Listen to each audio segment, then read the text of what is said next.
Jadi untuk itu terus saja kita bersama dengan peguam yang telah pun berada di talian sekarang ini. Kita bersama dengan Datuk Haziq Pileh.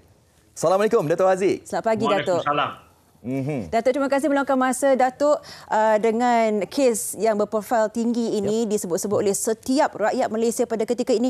Apakah respon Datuk sendiri apabila mendengar keputusan Mahkamah Tinggi semalam, Datuk?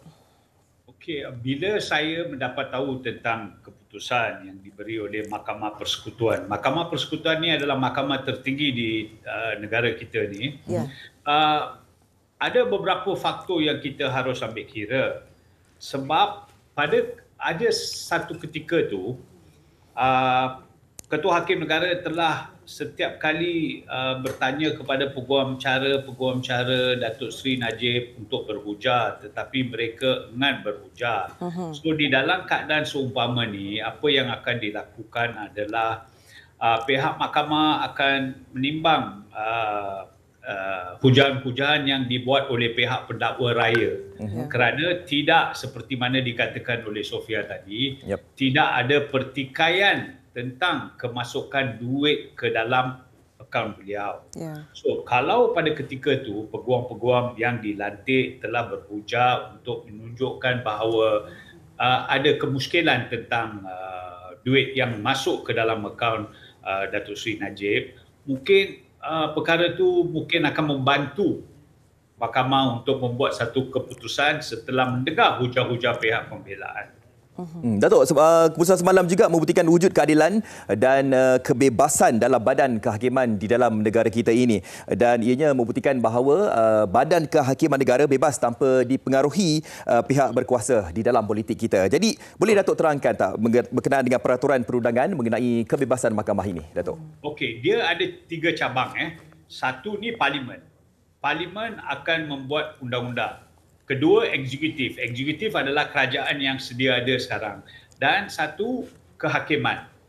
Badan kehakiman. Badan kehakiman sentiasa, kalau mengikut apa yang dikatakan oleh Montesquieu lah, ini dari segi undang-undang, ada 3 cabang ni. Masing-masing tidak boleh menyampur hal, contohnya badan kehakiman. So di dalam kes ni, badan kehakiman, mahkamah paling tinggi di Malaysia adalah Mahkamah Persekutuan, tidak ada campur tangan. So itu adalah satu perkara yang baiklah kalau awak tanya pendapat saya, sebab itu menunjukkan bahawa mahkamah adalah sentiasa bebas daripada apa-apa unsur-unsur sama ada politik dan sebagainya.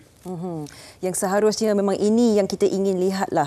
Dan Datuk sendiri melihat kes ini, kes Datuk Seri Najib Razak ini kan, mungkin ramai yang tertanya setakat semalam, ada sedikit orang kata kekeliruan di antara bukan saja pihak media tetapi juga rakyat juga ingin tahu adakah terdapatnya prosedur yang agak berbeza untuk kes berprofil tinggi seperti ini, kerana kita difahamkan dalam tempoh transit ini di penjara Kajang, dan adakah terdapatnya orang kata prosedur yang perlu kita tahu berkenaan pengendalian kes seperti ini untuk kemasukan penjara, Datuk?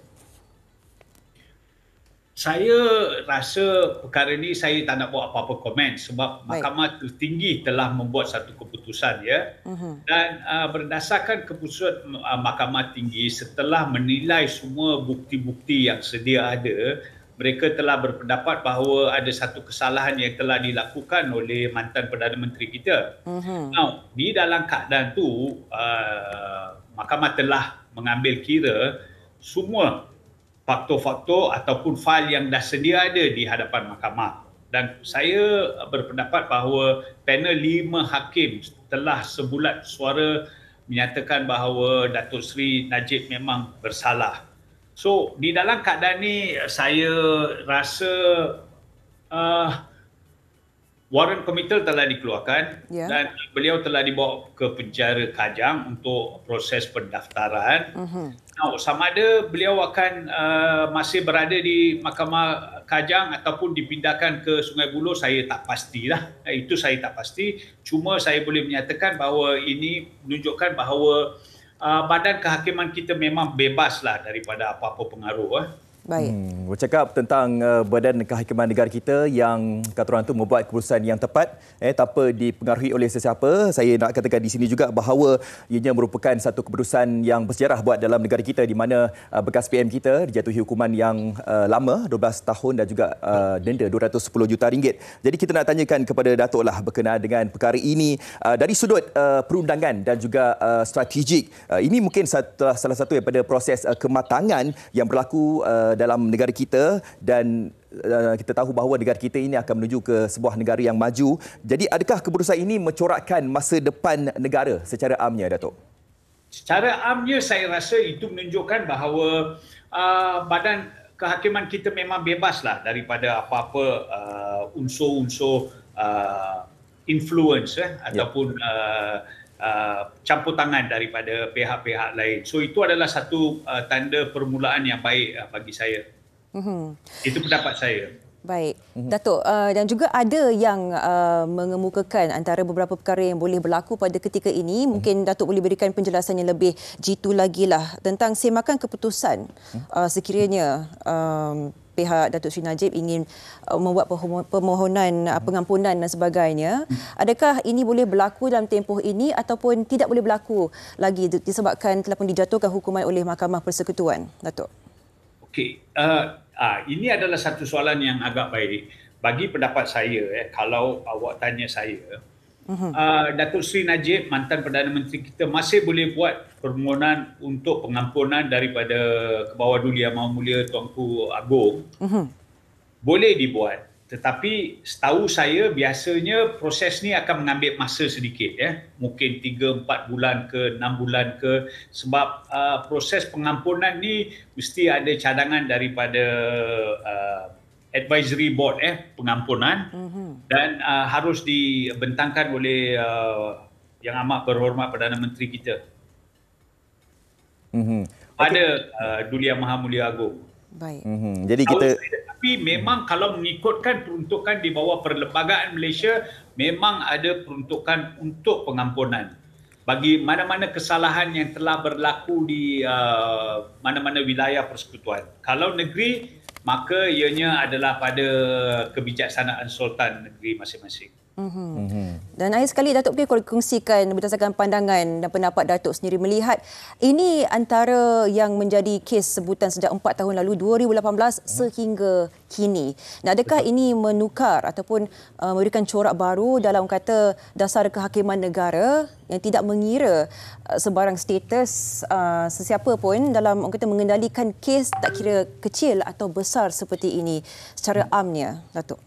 Secara amnya saya rasa ini adalah satu titik permulaan yang agak bagus. Ya. Sebab bila, contoh sama ada seseorang tu adalah seorang biasa ataupun seseorang kenamaan, tetapi di bawah undang-undang semua adalah sama. Sebab no man is above the law. Yes. Ataupun tiada siapa-siapa yang lebih tinggi daripada undang-undang. So kalau berdasarkan apa yang dikatakan oleh hakim-hakim yang bersidang semalam di Mahkamah Persekutuan, maka ini menunjukkan bahawa tidak ada taraf sama ada seseorang tu di bawah ataupun seseorang di atas, dan ini memberi satu gambaran yang baik kepada sesiapa untuk menunjukkan bahawa kalau kita melibatkan diri kita dalam mana-mana satu jenayah, maka peruntukan undang-undang akan terpakai. Okey, baik. Maknanya dekat sini tidak ada sesiapa pun lah kan yang terlepas daripada apa saja sampai hukuman. Baik, terima kasih Datuk di atas masa yang diberikan bagi menerangkan kepada kita berkenaan dengan kes Datuk Seri Najib Tun Razak. Terima kasih Datuk. Assalamualaikum. Waalaikumsalam. Baik, Datuk Haziq Pillay memberikan kita satu gambaran yang penuh apakah yang boleh kita jangkakan selepas ini, dan pastinya satu orang kata titik permulaan yang bagus menunjukkan kehakiman undang-undang kita kukuh dipertengahkan dan diangkat pada ketika ini. Baik, Afan, kita akan berehat seketika.